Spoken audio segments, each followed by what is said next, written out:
The tribunal chamber fell silent as the charges were read aloud. Commander Elise Drayan stood at attention, her uniform crisp despite the 3 months she'd spent in detention. Abandonment of post, desertion during combat operations, endangerment of subordinate forces.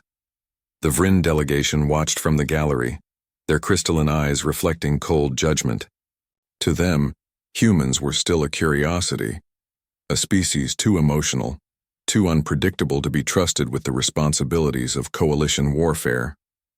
And now, one of their commanders had seemingly proven them right. Commander Drayan, the adjudicator's voice echoed through the chamber, you led a mixed unit of human and Vryn cadets, cubs, as they're called in their tradition, into the Kelrash sector. When the Zithrian ambush occurred, you disappeared. Your unit scattered. 17 cubs died in the chaos. How do you plead? Elise's jaw tightened. Not guilty, sir. A murmur rippled through the observers. The evidence seemed damning. Reconnaissance drones had captured her fleeing the battlefield. Her transponder had gone dark. For 72 hours, she'd vanished while her unit fought desperately to survive. The evidence speaks clearly, one of the Vryn elders hissed, their translator rendering the clicking sounds into standard. Humans break under pressure.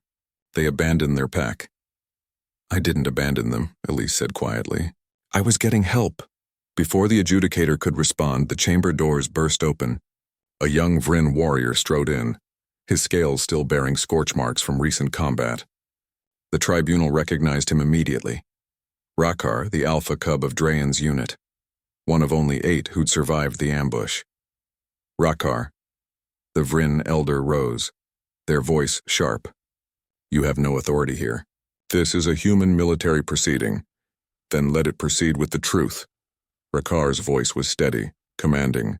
You want to know where Commander Drayan went? She went into hell itself to bring us salvation. The tribunal exchanged glances. The adjudicator gestured for Rakkar to continue. The ambush was perfect, Rakkar began, his claws scraping against the stone floor as he approached the center. 30 Zithrian shock troops against 25 cadets. We were training exercises away from being slaughtered.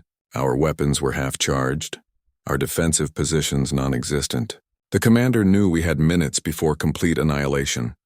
He turned to face Elise and something like reverence flickered in his crystalline eyes. She gave the order to scatter and hide. We thought she was saving herself when she ran in the opposite direction. We thought humans truly were cowards. His voice dropped. We were wrong. Rakkar pulled up a holographic display from his wrist device. The tribunal watched as footage played. Grainy, distorted by electromagnetic interference, but clear enough. It showed Elise running through hostile territory, her combat armor sparking from plasma fire. She wasn't fleeing. She was heading directly toward a massive ion storm, the kind that fried electronics and turned atmosphere into a corrosive soup. The storm was 3 kilometers away, Rakkar explained. Beyond it lay the wreckage of the Terran destroyer Indomitable, shot down 2 weeks prior. Its distress beacon was still active, but the storm made it impossible to reach. High Command had written it off as a total loss. The footage showed Elise diving into the storm's edge. The video corrupted, dissolved into static. For 72 hours we hid, Rakkar continued. The Zithrians hunted us. We lost 17 cubs picking them off in small skirmishes, trying to buy time. We didn't know what we were buying time for. Some of us thought the commander had simply died in the storm. Others thought she'd used it to escape. He paused, his scales rippling with emotion. Then, on the 3rd day, the storm broke. Another hologram flickered to life. This one showed the battlefield from the Cubs' perspective, hiding in collapsed trenches as Zithrian hunters closed in. The sky was dark with storm clouds, rain turning the ground to mud. Then through the deluge, shapes emerged. First came Elise, but she wasn't alone. Behind her marched 40 human Marines, the survivors from the Indomitable. They were battered, their armor patchwork and sparking, but their weapons were hot and their formation was perfect. She'd gone into that storm, Rakkar said, his voice thick with awe. Crossed 3 kilometers of hell with no working electronics, no backup, nothing but her training and raw determination. She found the crash site, found the survivors, and then... He laughed, a sharp barking sound. Then she convinced them to march back through the storm. The footage showed what happened next. The Zithrians never saw it coming. They'd been focused on hunting down the last of the cubs when 40 seasoned human Marines hit them from behind. The battle lasted 6 minutes.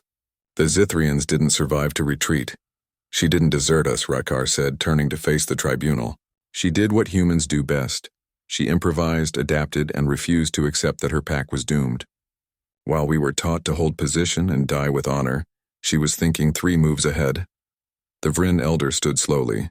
Why didn't she inform her unit of this plan? Because there was no time. Elise spoke up, her voice steady. And because the plan was insane. Crossing that storm once nearly killed me. Doing it twice with wounded Marines in tow? She shook her head. If I'd told them what I was attempting, they would have tried to stop me. Or worse, tried to come with me. You risked your life on an impossible gamble, the adjudicator said. I risked my life on my cubs, sir, Elise corrected. They were counting on me. Humans don't abandon their pack. Rakkar stepped forward, standing shoulder to shoulder with Elise. The other 7 survivors are waiting outside. We came to testify, to tell you that Commander Elise Drayan didn't desert us. His crystalline eyes swept the tribunal. She walked through a storm to save us, and we followed her back through it because she proved what leadership really means. The tribunal chamber was silent for a long moment. Finally, the adjudicator spoke. Commander Drayan, this tribunal finds you not guilty of all charges. Furthermore, he glanced at his fellow judges who nodded. You are hereby promoted to captain and assigned to advanced combat training. It seems we have much to learn from human tactical doctrine. As Elise saluted and turned to leave, Rakkar fell into step beside her. Captain Drayan, he said quietly, my pack and I have requested transfer to your command. If you'll have us. Elise looked at the young Vryn warrior, at the scorch marks and scars he wore like badges of honor. She smiled. Welcome to the pack, Rakkar. Behind them, the Vryn elder watched them go, their crystalline eyes reflecting something new. Not judgment. Respect. The humans, it seemed, had much to teach the galaxy about loyalty, and about what it meant to never ever abandon the pack.